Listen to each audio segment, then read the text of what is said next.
Sunday morning show. Now, here's Joe Concha.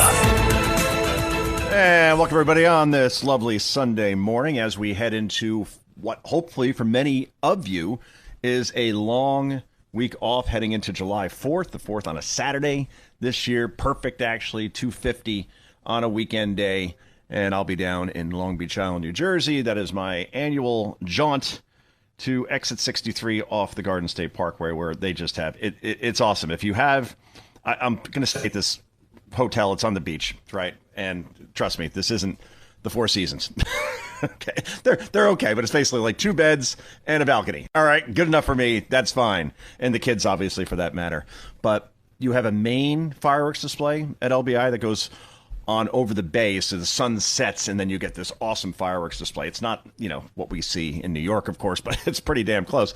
But then there are all these people, since Pennsylvania is not too far from LBI. It's like an hour straight shot across the border, and there, of course, you could buy fireworks. So there's a big kind of like Philly contingent in LBI. It's a mix. It's New York, Philly, obviously North Jersey people.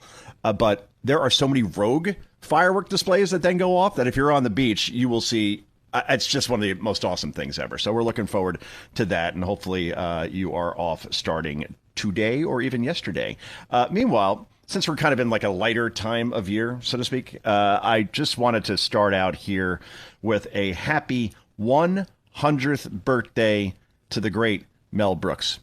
Some of you are saying, wow, he's still around? Yep, he's still around. In fact, Spaceballs 2, The Search for More Money, that comes out next year on the 40th anniversary of the original Spaceballs. And let's just rank him, okay? Get this out of the way before we get to the more heavy political stuff. Top 5 Mel Brooks movies of all time. And I got to go with Young Frankenstein as number 1. I don't even think it's close, quite frankly. I think Gene Wilder, absolute staple of the early 70s Mel Brooks movies. And Peter Boyle was just incredible in that. Cloris Leachman, obviously, is in many of Mel's movies as well. So I put that at 1. Then I put History of the World, Part 1. I always waited for Part 2, never came. That was incredible as well. We're going to play a clip from that in a moment. Then I go to Blazing Saddles as 3, and I know probably a lot of you have that at number 1. Again, that's also Gene Wilder. And Madeline Kahn also was great in that, as she was in my 4th pick, which is High Anxiety, which I think is very, very underrated as well. And then if I'm going with a 5, I think I wasn't crazy about the producers, so I'm going to go Spaceballs. I didn't think Spaceballs was great, but Rick Moranis alone as Dark Helmet is quotable to this day. And if you could quote a movie like I do with my friends 100 different ways in this movie, that is why evil will always triumph over good, because good is dumb. See, I find that funny. I'm just saying. Anyway, let's go to History of the World Part 1, The Mastery of Mel Brooks, here in cut number 1. This is Mel is playing a waiter who's doing his first job as a waiter, and the party that he happens to be serving at that time, it's the Last Supper that's happening, and he breaks in on the whole thing. I just think that this is genius. It is quintessential Mel Brooks on his 100th birthday. Cut number 1, go. Before this night is over, one of you shall betray me 3 times. No. Master, how can you feel that anyone here would betray you? You who we would follow even unto our death. Yes. Does everybody want soup? Please, we must talk. This may be our last supper. Hey, it's my first order. Oh, look, one little question, I'll let you all go. Are you all together, or is it separate checks? Please, go away. Go away. All right, okay. Yea, so you say. But one who sits amongst us has already betrayed me this night. Who? Who can it be? Judith! Do you want a beverage? Try the mulled wine. It's terrific. No! Leave us alone! Go! All right. Jesus. Yes. Jesus. Yeah. What? What? Yes. Jesus. Oh, Jesus. Yes. What? You said what? What? Nothing. It goes on for a while after that. Then I think it's Da Vinci comes in to do the painting, and obviously Mel Brooks, as the waiter, ends up being center stage in it. So anyway, we're going to play some Mel Brooks clips from different movies throughout this show. But all right, some of you yelling, I want to talk about politics. Good enough. Fine.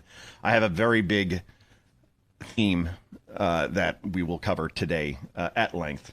And obviously, this is, again, it's not Democrats, socialists are winning, and they'll work with other Democrats to defeat Trumpism or MAGA.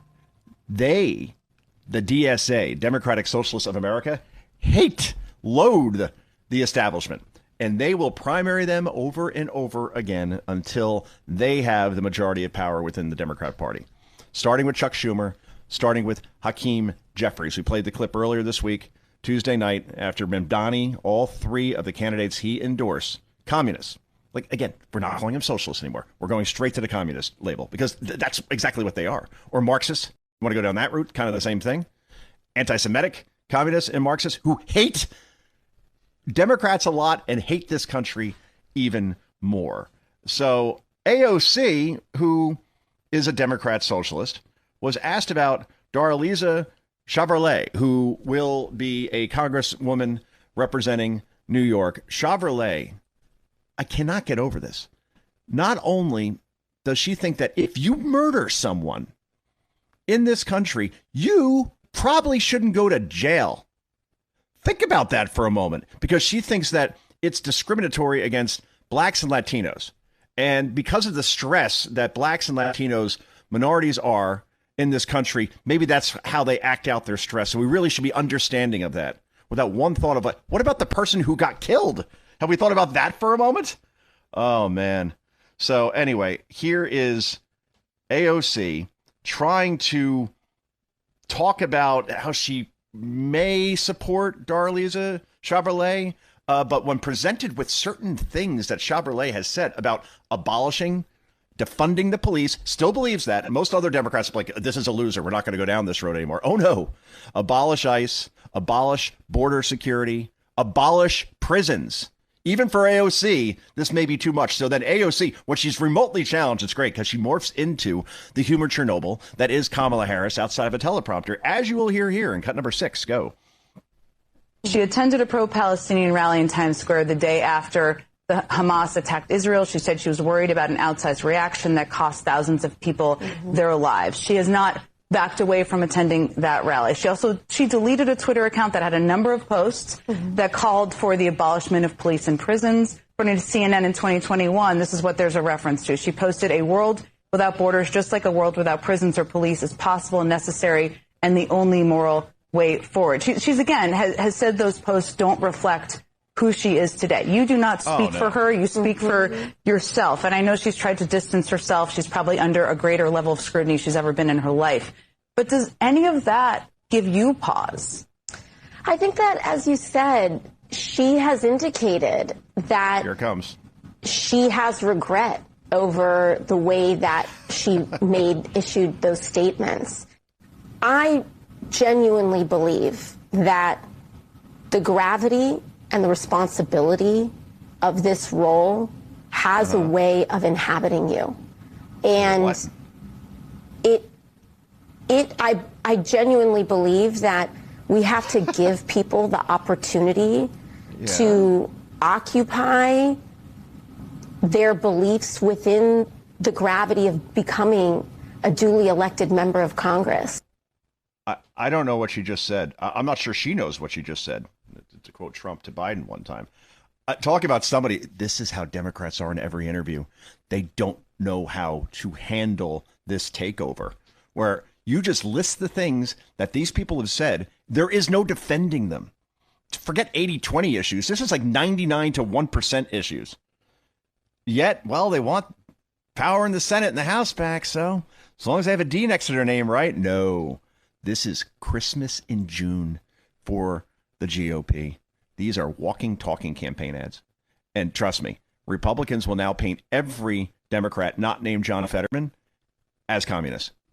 And again, it comes down to a very simple choice. Do you support communism or common sense? That's it. That's all. And if it's that kind of binary choice, then Democrats are in severe trouble. And just to show you what I mean, just to kind of drive this point home. So J.D. Vance was on Bill Maher's show on Friday night, and the whole thing is really a very compelling back and forth. Or J.D. just handles himself so well in these situations. He just comes across as so mature, such a statesman, and just has it seems every right answer, even when the interview, I'm not going to say it was hostile. I think that Maher knows how to have a civil conversation without making it about himself and without putting on this big show to get cheap applause. But here, Maher is now telling the vice president, who's a Republican, Bill Maher, who's never voted for a Republican in his life, is now saying because of this Democrat, socialist, communist takeover, his vote is now in play. Cut 15, go. Like, if this is where the Democratic Party is going, where this democratic socialist, this obsession with Israel, with the Jew hating, with they don't believe in capitalism, no prisons, if this is where they're going, my vote is in play. Okay. And I like to hear that. It actually always has been. every year, I don't make my decision by who has an R or a D. I actually always came to the conclusion that the Democrat was probably better. Sure. And voted for them. Okay. And Trump can't run again, and he'd be a little too exciting for me anyway. So it's either going to be you or Rubio. Yeah. And he's saying it's up for grabs. There are many Democrats who will think that way, especially, I would hope, Jewish Democrats like Maher, because you're talking about the anti-Semitism is through the roof with these people. Again, Darlisa Chevrolet, October 8th of 2023 in Times Square, while Jews are still getting massacred. She's talking about how United States and Israel, they're the imperialists, they're the terrorists, and the United States is the enemy. And now she's going to be in Congress. Again, this is indefensible stuff. It's all on video, and these will be the campaign ads. And everybody from Graham Plattner, who is a Democratic socialist / communist, and a guy like James Tallarico, we have some great sound from him later talking about Christianity. And boy, that's not going to fly well in Texas when you hear what he has to say. But here's the thing. Maher, again, this is during his stand-up on Friday night, is talking about how young people are voting more, yes, but they're voting for people that, well, they may be showing that they got brain damage somewhere along the line before they got to that voting booth. And cut number 13, go. Because this is big news in this country. I don't know if you saw what happened in New York. There were 3 candidates for this. These are the primaries. They are going to win the election, so there are going to be 3 Democrats in Congress. These are Mandami's people. These are Democratic socialists, I think very different than the Democratic Party. What happened is, for years we've been asking young people to vote. Well, now young people are voting, and they're voting to abolish the police, abolish prisons, unlimited immigration, so no cops, no prisons, no borders, proving for sure that eating Tide Pods does cause brain damage. Yeah.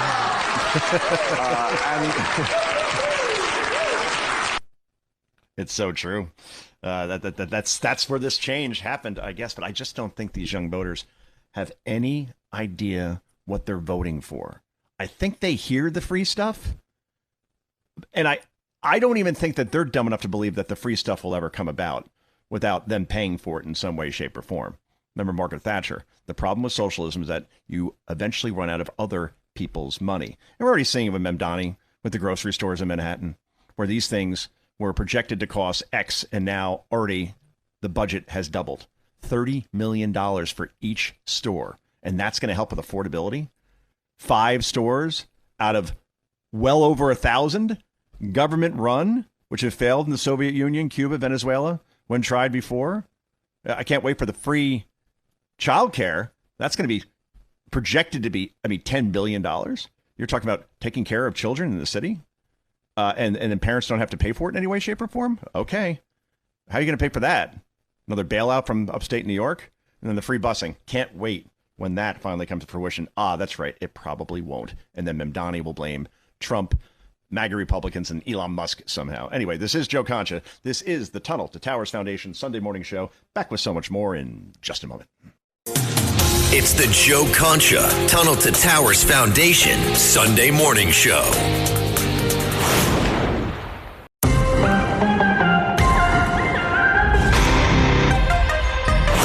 It's the Joe Concha Tunnel to Towers Foundation Sunday morning show. Now, here's Joe Concha. All right, everybody, on this Sunday morning, the 100th birthday of Mel Brooks. We'll be playing some clips from the classic Mel Brooks movies throughout the show, including absolutely one of my favorites. Here it is again, History of the World Part 1. This is Mel Brooks as Moses. And apparently there were more than 10 commandments. Go figure. Cut number 2. Go. Moses went to the mountain, and God spoke unto him. Moses, this is the Lord thy God, commanding you to obey my law. Do you hear me? Yes, I hear you, I hear you. A deaf man could hear you. What? Nothing, finished. Forget it. Oh, Lord, Deaf man can hear you. why have you chosen me? What would you have me do for you? I shall give you my laws, and you shall take them unto the people. Yes, Lord!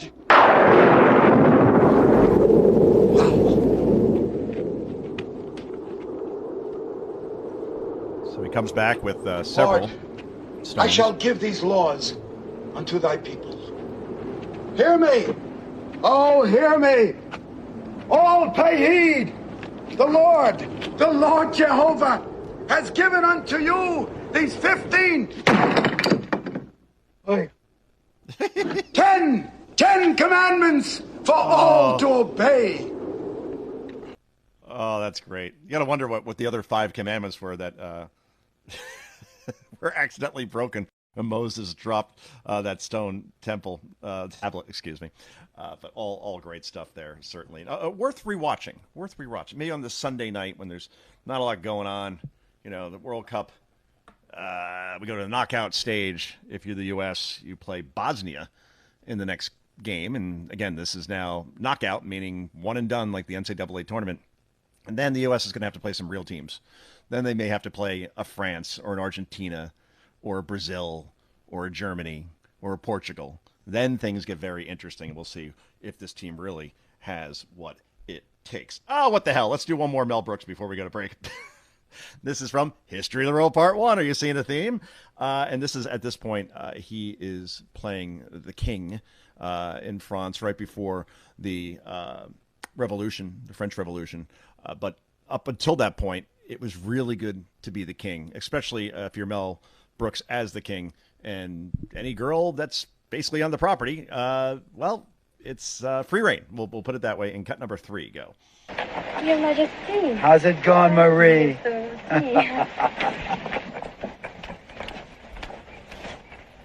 It's good to be the king. It's good to be the king. Louis the 16th, I believe that was, during the French Revolution. Anyway, this is Joe Concha. This is the Tunnel to Towers Foundation Sunday morning show on this 100th birthday for Mel Brooks. Back with more in a moment.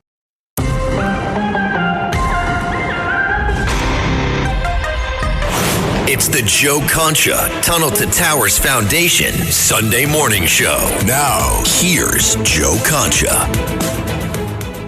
All right, everybody, welcome back. So, very interesting stuff between Vice President J.D. Vance and Bill Maher on Friday night. I got so many clips because I think this one was the best. And this is a little bit longer than you normally play on a radio show. But this is when Maher tries to kind of lecture JD on ICE and how they're too mean and maybe they're going too far.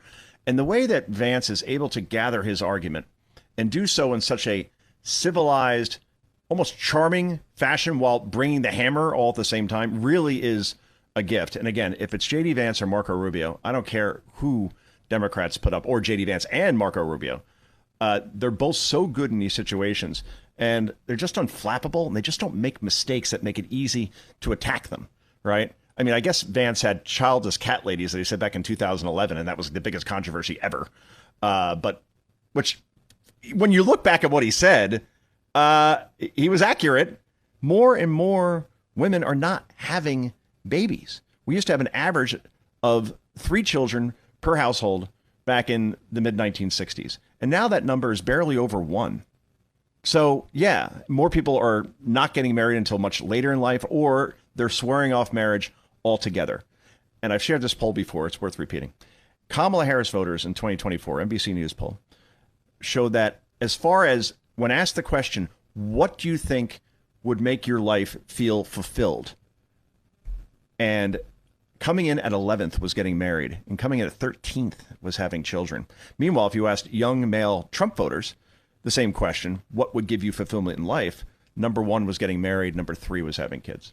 So that's like the divide now at this point. So when J.D. Vance talked about childless cat ladies, more or less miserable because obviously they don't have the family element, a husband, kids, purpose, and they're just in their phones a lot, and they're blaming the system for their misery or the government for their misery, for their place in life.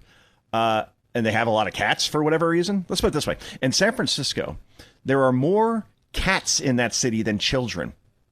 Think about that. More cat owners in that city than actual children. How is that possible? Beautiful city. Was anyway. And now more people are just saying, all right, I'll get a pet and I'm good. All right, if you're fulfilled solely by that, you do what I did, have 2 kids and 2 dogs and 5 fish. And boy, that's fulfillment and very expensive for that matter. Anyway, here is JD talking with Mar on the whole ICE is too mean argument. And boy, he flips this right on its head. The vice president does. And cut number 11, go. I think I'm not telling you what to do. Okay, I'm just giving you some advice as a friend. Okay. And I am. And I'm not saying, I'm not asking you to apologize if I don't like when people do that. I'm just saying you go a long way toward getting people who are just completely shut the door to you and your misery if you would just own that you guys went too far. You went too far, and you should own it like you did childless cat ladies. Well, okay. So here's the basic problem with that bill is you cannot do any deportations without law enforcement, and you can't do a law enforcement operation like that without having some situations that don't look good when they're recorded like that. I mean, let me give you like just one obvious example. Let's just set aside the immigration element of this, okay? If you take a guy who's committed murder and you go in and arrest that guy, sometimes that person's going to resist arrest. Sometimes if you take a video of it and it's out of context and you don't appreciate why that person is being arrested in the first place, it looks pretty icky if you take that out of context video clip. And what I worry about is when people say you can't ever do immigration enforcement if it produces a bad video clip, what they're really saying is you can't ever actually do immigration enforcement. We had 12 million people come into the country, into the interior over the last 4 years, or I should say from 2021 to 2025. And we were elected with a mandate to get some of those people out of the United States of America. You can't do that easily. Law enforcement deporting people is never an easy process. So I appreciate your argument that we've gone too far, but we couldn't do nothing. And I don't think there was an easy way to do this. Of course. Of course. So, exactly right. 12 million people came into the country. Some were murderers, some rapists, some sex traffickers, child molesters. So yeah, if you try to arrest people like that, sometimes things may go wrong. Or you could have these protesters like Renee Good in Minneapolis who literally drove her car into an ICE agent, a guy who was dragged by a car just a couple months before that. And that officer suffered internal bleeding when Renee Good drove her car into him. So what else would you have the officer do when a car hits you? And you can say, well, it only grazed him. Well, it still caused internal bleeding. The car still came at him. You are going to react. You're not thinking about, well, I wasn't hit that bad. You don't know what's happening. So, again, this whole ICE is too mean thing, I think that Democrats have wanted to bait ICE into doing some things that obviously then you could get a lecture from Bill Maher on, especially Alex Preddy, also Minneapolis. The guy on several occasions brings a gun to confrontations with ICE, physical confrontations. So, yeah, something's going to go wrong. And that's just where we are. But overall, if you look at the overall mission of ICE, boy, the job they have done and how good they're going to make Democrats look in blue cities by getting all of this trash out of there, except for New York, of course, because Mamdani is against working with ICE. But otherwise, as a matter of fact, let's hear from the mayor. Here is Mamdani on, he's just going to ignore the Supreme Court because he was above the law, which I thought was a big no-no. Cut number 9, go. Now, many of you know this is a city of 8.5 million people. More than 3 million of us were born elsewhere. I'm one of them. We're a city that's proud of our immigrant heritage. No. And when we think about especially what Haitian New Yorkers have had to deal with, not just for weeks or months or years, but frankly for decades, we have seen a cruelty that has become normalized. And to have people who frankly taught the world about freedom have their own freedom be put in jeopardy by the actions of a Supreme Court and a federal administration, it is not only cruel, it's something that we will not ever accept. Okay. So when Mamdani says that 3 million people in the city of 8 million are immigrants, notice the word he doesn't put in there? Legal immigrants. And Mamdani's like, yeah, I was born elsewhere and I came here. Yeah, you came here legally. Just like Melania Trump came here legally. In other words, they leave out the illegal part, which is maddening. And when so many Haitians came here illegally, you broke the laws of this country. Try to enter any other country on this planet, basically, illegally, and see what they do to you. We're the most generous by far. And then Mamdani's saying, okay, I'm going to defy the Supreme Court. I'm going to keep calling for abolishing ICE. I won't work with them in any way, shape, or form, and I will protect these people. Who's going to pay for it, Zoran? Going to call Kathy Hochul again and get another bailout? Is that how this is going to work? So that's the funny thing about all this, that he keeps saying that we're a city of immigrants. Yeah, we are. But most of them are here legally. An increasing number are here illegally. And Zoran wants them to stay, eventually become citizens so more socialists and communists can get into power. That's it and nothing more. Meanwhile, James Tallarico down in Texas. All right, I don't know if he's a socialist. He's weird. There's no other way to put it. I mean, again, this is the guy who announced that they're the first campaign in Texas to have pronouns on their letterhead. Great. Him, her, she. I mean, who cares? And then he also announced that it's going to be the first non-meat campaign in Texas political history. I mean, you can't be this stupid to make a statement like that and then run statewide in Texas. But he did. And now new audio has come out because this guy portrays himself as, like, Cardinal O'Connor, right? As far as being this great Christian, and, I got Texas values and I got religious values that Texans can really agree with. Well, here he is on tape saying that he actually hates Christianity, which I would say, I think it's already over for this guy. He's not going to win in Texas, but this is probably like final nail kind of stuff. And it's only June. Cut number 17, go. Yeah, and that's, I always think of myself as a Christian who hates Christianity, yep. Right? And I always get drawn back into it. Every time I try to get out, they pull me back in. Is that what he's saying? I mean, really? Oh, I've always thought of myself as a Christian who hates Christianity. All right, talk your way out of that one, pal. It's not winning. I know Ken Paxton's an imperfect candidate, but it still is Texas. It still is a state that Donald Trump won by 13 points. And you think that this freak is going to overcome that sort of margin? People call him Beto O'Rourke 2.0. He's worse than Beto. And Beto went, 3 for 3, right? Ran for the Senate and lost, ran for governor and lost, ran for president and lost. So, yeah, you don't want to be the Timu version of Beto O'Rourke, but that is James Tallarico. Meanwhile, got some nice days coming up, right? Today's a pretty nice day. Maybe a chance of a shower later here in the New York area, but overall, better than Saturday, certainly for sure. But John Kerry, who has made this whole farce of, he's like Al Gore. He's the poor man's Al Gore. Again, you don't want to be the poor man's anybody, especially Al Gore. But Kerry, the guy who flew on private jets forever and then would lecture the world from Davos, Switzerland about the danger of climate change. These people drive me more nuts than anybody. Bernie Sanders, AOC, all fly private, and then all talk about how we need to spend trillions of dollars to save the planet because the carbon footprints from billionaires flying private is too much, except theirs, of course. But Kerry has been talking about how the world's basically going to come to an end by a certain time. And he's back doing some interviews this week for whatever reason. He's on some sort of media tour. I don't think it's for a book. He's just more out there for whatever reason, literally. So here is Kerry talking about, this is back in 2009, the Arctic, he predicted, was going to be ice-free by 2014. That's 12 years ago. And at last check, plenty of ice up there at that Arctic. Cut number 20, go. You have sea ice, which is melting at a rate that the Arctic Ocean now increasingly is exposed. In 5 years, scientists predict we will have the first ice-free Arctic summer. That exposes more ocean to sunlight. Ocean is dark. It consumes more of the heat from the sunlight, which then accelerates the rate of the melting and warming rather than the ice sheet and the snow that used to reflect it back up into the atmosphere.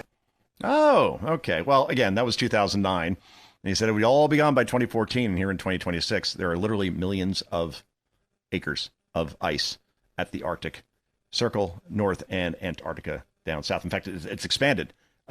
in Antarctica. So, whoops. And this guy came within one state of being president, Ohio, 2004. Okay, well, anyway, here's John Kerry today, again, talking about climate change. And the thing is, as long as you have a media that is just so lazy that they can't just go back and find that clip I just played for you, which takes about 9 seconds by Google. Instead, they just let him spout whatever he wants to because I guess they agree with him on some level. Here's Kerry in cut number 19. Go. Well, right now, as I sit here, parts of the earth are sort of blowing up and burning up at the same time. Really? And it appears as if the administration is willing to ignore science, ignore facts, the facts on the ground, for the way people are being impacted all around the world. So whether it's 2004, 2009, now 2026, same stuff all over again. He doesn't have to present any evidence. He just says it. Okay, before we go to break, Mel Brooks, it's his 100th birthday. And of course, we got to play a clip from Spaceballs. And this is just genius. Cut number 5, go. Well, we better get going. I wonder, will we ever see each other again? Who knows? God willing, we'll all meet again in Spaceballs 2. The search for more money. That's basically every sequel, almost every sequel that's out there. If it's successful the first time around, guaranteed you will get a part 2, part 3. Fast and Furious, what we get, like 12 of those? Anyway, this is Joe Concha. This is the Tunnel to Towers Sunday Morning Foundation show. We wrap this puppy up in just a moment. It's the Joe Concha Tunnel to Towers Foundation Sunday Morning Show.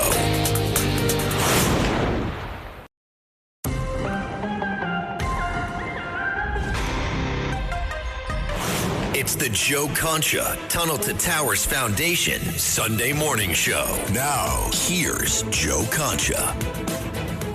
All right, everybody. So, in History of the World Part 1, Mel Brooks, who turns 100 years old today, wasn't a stand-up comedian at the time, of course, since this was ancient Rome. This was, well, a time when you were a stand-up philosopher. Instead, unfortunately, his character here had trouble getting work, so he goes to the unemployment office, where he has to explain exactly what his job is.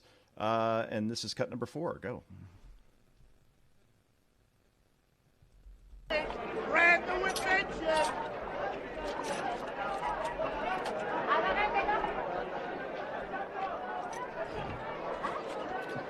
Occupation. Gladiator. Did you kill last week? No. Did you try to kill last week? Yeah. Now listen, this is your last week of unemployment insurance. Either you kill somebody next week or we're going to have to change your status. You got it? Yeah. Okay. Sign.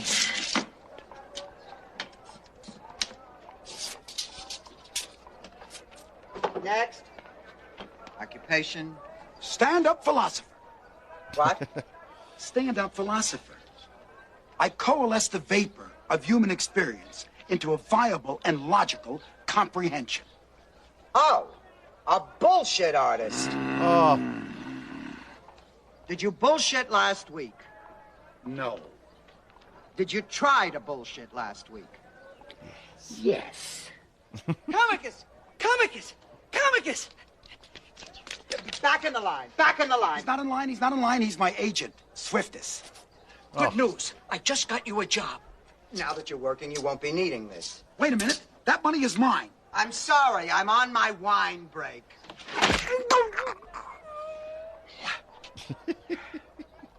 Dopus! Oh, that's great. Yeah, so he ends up getting a gig at Caesar's Palace, but it's literally Caesar's Palace. So that's great. And I believe it was Dom DeLuise who plays Caesar. And again, the cast in these movies are just really incredible. And who was the person that... Oh, it was the author. That was the person working the unemployment line there. So I thought that was very, very funny. And again, happy 100 to Mel. Now, all of that said, let's get to some more fun stuff here, shall we, on the political front. Tucker Carlson apparently now is clueless about Erica Kirk being harassed by Candace Owens, especially Candace Owens, and others on the right who believe that she played a part in her own husband's murder, which is some really sick stuff. But I don't, again, understand what happened to Tucker and how you could even deny that Erica Kirk isn't being harassed. I mean, she already lost her husband, father for 2 very young kids. Let the woman grieve, and instead She is now being accused of carrying out a conspiracy plot to take over Turning Point USA. Anyway, cut number 8, go. A setup, and you're not allowed to ask questions about it. And if you are, you are attacking a grieving widow. And that's again. When did Jackie O ever say, "Quit looking in"? Stop. Quit looking into who killed my husband. Never. That's not what happens. And that's not how you grieve, by the way. I remember when my dad died, my mom immediately bought a gold sequin pants outfit, started carrying sparklers around and selling T-shirts. And my friends were like, "Jimmy, what's with your mom?" I'm like, "She's grieving." So I'll just leave that there. Oh, that's weird. I thought that was Tucker denying it. All right. Can you rewind me back to at the end of the Mel Brooks thing, and then I'm just going to forget that happened. And we'll just go throw to another SOT. Does that make sense? All right, great, thanks. Then we have how much left, you said? 3 from? Probably a little more. Yeah, go for about 3.5. 3.5, okay.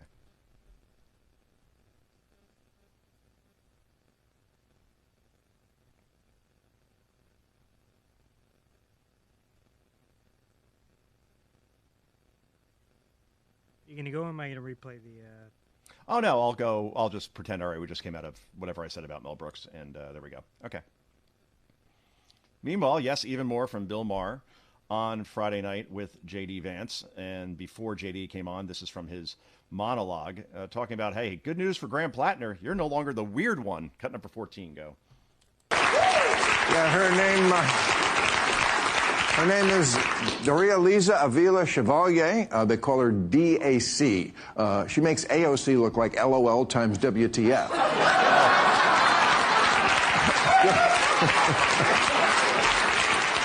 But good news, if you're a Democrat with a Nazi tattoo, you're no longer the weird one.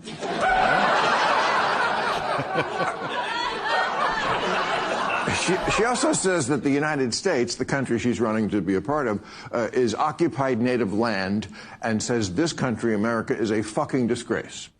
During the oath of office, she's going to take a knee.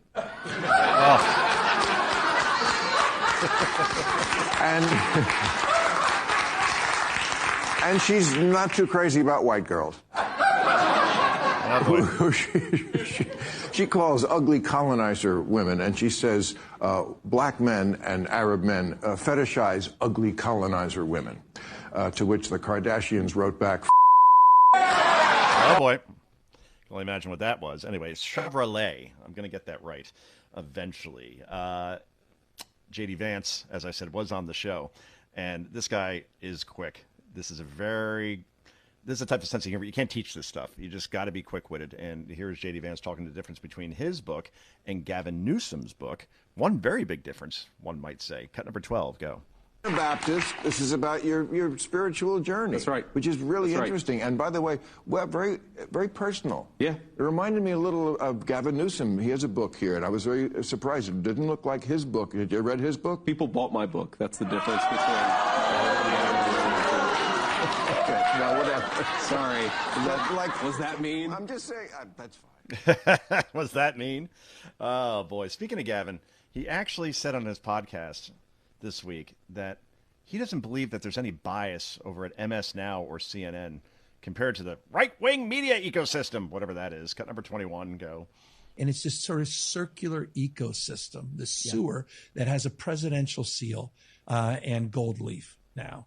Yeah. Drain, no swamp. With respect, I don't see that on MSM. You're a contributor. I don't see that on MS. Right. I sure as hell don't see it on CNN. Yeah. I don't see it anywhere. There is no infrastructure. No. So how do you compete with that, man? You build it. Oh, man. That's great. Yeah, they're right down the middle. He says these things with a straight face. I mean, he lies so easily. Maybe that's why he could be the nominee, because I guess he's just better at that stuff. And then he looks the part as president. But I think many Democrats don't like Gavin Newsom. And then again, $18 billion for a train that was never built. 2 homes rebuilt in the Palisades and in Malibu since those fires 18 months ago. All this stuff's going to come up. And then the fact that he's just not a likable person, I think in the end he does not get the nomination. He may not even run. As a matter of fact, at least my friend Mark Halpern believes that. Anyway, boy, this has been a fast hour. Thanks so much for tuning in on this Sunday, the 100th birthday of Mel Brooks. Let's play it one more time, shall we, Elias? What the hell, before we wrap this puppy up. Cut number 3. It really is good to be the king. Your Majesty. How's it going, Marie?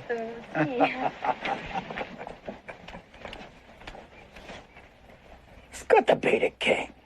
That's right. It's good that you were here with me today. We're back tomorrow night at 9 p.m. Eastern Time on WABC and on stations around the country, around the world. Until then, I got 2 words for you. Bye-bye. Actually, can I redo that last part? Sure. We're back tomorrow night at 9 p.m. Eastern Time on stations around the country and around the world. Until then, I got 5 words for you.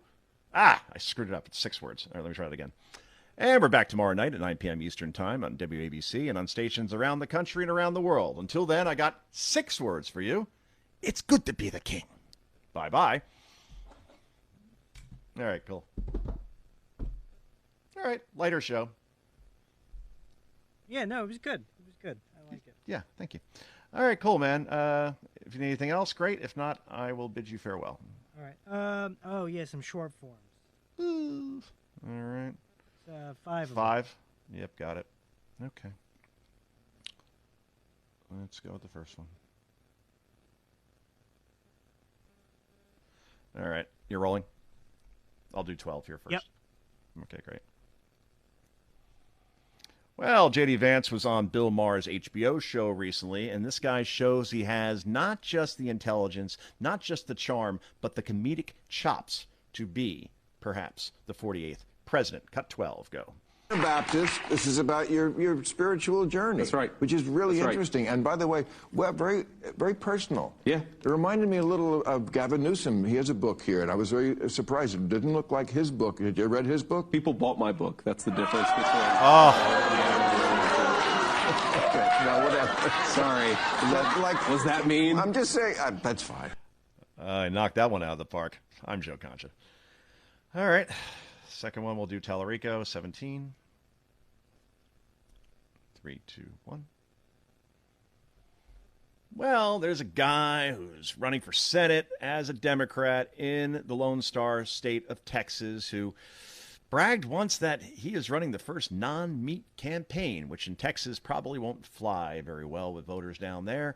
And also a guy who believes that God is non-binary and that there are actually 6 genders. Well, now this guy, who's portrayed himself as basically Cardinal O'Connor as far as being a deeply religious man, well, some tape has come out showing that actually he hates Christianity. Whoops. Cut number 17, go. Yeah, and that's, I always think of myself as a Christian who hates Christianity, right? And I always get drawn back into it. Can we please stop calling James Tallarico Beto O'Rourke 2.0 because he is actually worse. He's Timu Beto instead. I'm Joe Concha. All right, 2. All right, we'll do Mar to J.D. Vance. 15. 3, 2, 1. So how bad is it that socialists are taking over the Democrat Party? Hell, let's call them for what they are. Communists. Yes, it is, because at this point, even uber liberals like Bill Maher is now saying because of this takeover, his vote is now in play. Said this during a conversation with J.D. Vance in cut number 15. Go.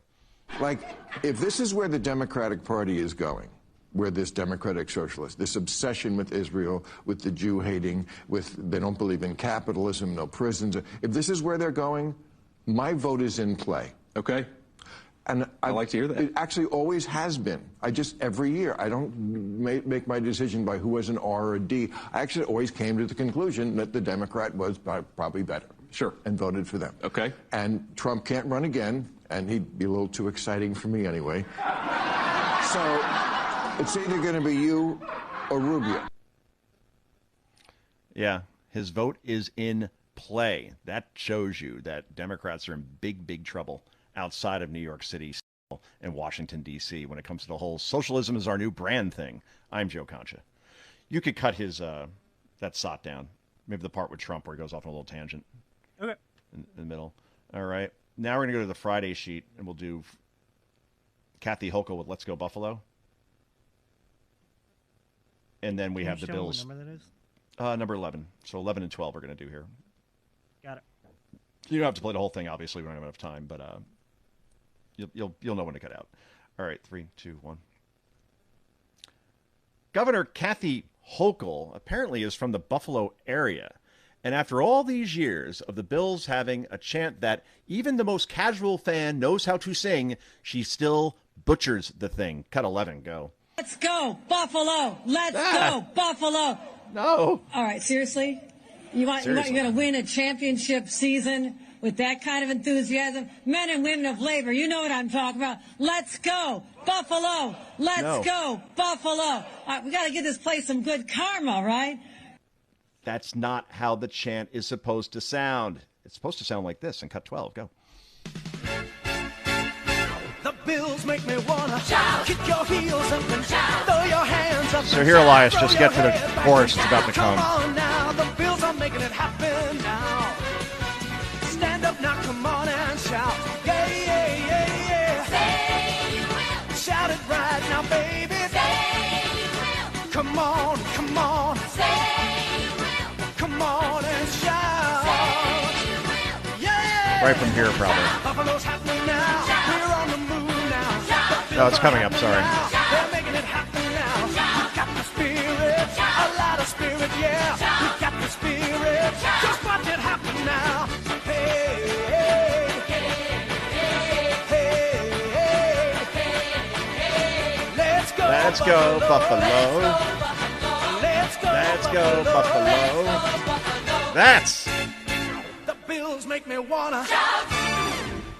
That's how it's supposed to sound. Not, and then maybe like throw in one more "Let's Go Buffalo" from her, and then just come back to me. Does that make sense? Yeah, I got you. Okay, cool. Not like this. Let's go, Buffalo. I'm Joe Concha. All right, cool. You can play with clean that. that up. Yeah. Yep. All right. Let's One see. more. Yeah, one more.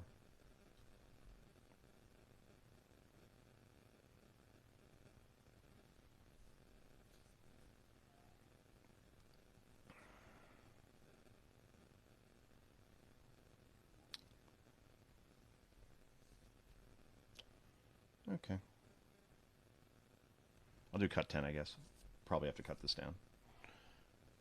Can you play for me real quick? Which one? I forget why she's embarrassed. Cut 10. Actually, you know what? I think I have a better one.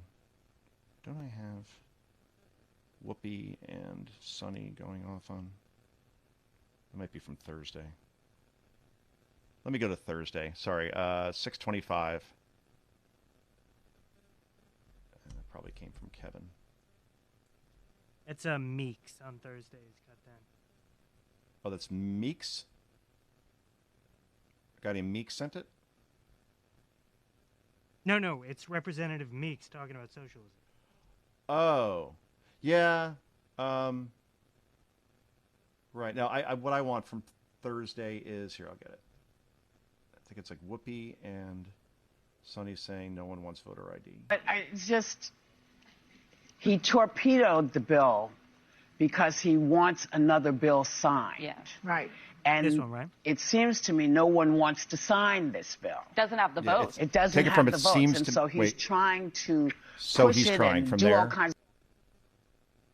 All right, so play from there, and then I'll respond to it. Because he wants another bill signed. Yeah. Right. And it seems to me no. Okay, so I'll set it up, and you take it from there. All right, cool. All right, 3, 2, 1. So over on that ABC News program, The View, apparently Whoopi Goldberg and Sonny Hostin believe that no one in this country wants voter ID laws. Really, listen to this. Cut number whatever, go. And it seems to me no one wants to sign this bill. Doesn't have the votes. It doesn't have the votes, and so he's trying to push it and do all kinds of. It's ridiculous. It's the bill that would force people to have ID when they come to vote. And nobody wants it. It's basically called the Save America Act, which is ironic because it's really saving his behind. Yeah. save the Donald Trump behind that.